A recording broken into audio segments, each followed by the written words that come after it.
పొద్దున్నే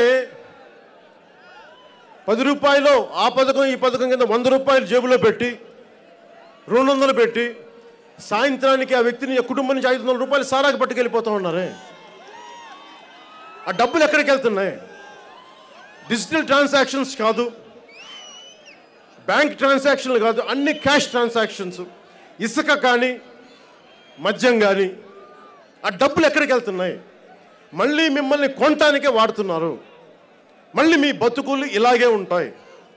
నా జీవితం ఏం మారదు. ఈరోజు ఇంతమంది కౌలు రైతుల కుటుంబాలను చూస్తూ ఉన్నారు. వాడికి ఇన్సూరెన్స్ డబ్బులు ఇవ్వడానికి వాళ్ళ దగ్గర కూడా 2 లక్షలు తీసేసుకునే పరిస్థితిలో ఉన్నారు. అలాంటి ఇన్సిడెంట్స్ జరుగుతూ ఉన్నాయి. మీ కోపం రాకపోతే ఎట్లాగా? ఎంతకాలం మా కులం మా వాడని చెప్పి మీరు వెనకేసుకొస్తారు? ఇక్కడున్న సదరు ఎమ్మెల్యే కూడా గొప్పవాడైతే నేను వదిలేస్తాను, మా వాడిని పోటీ పెట్టను.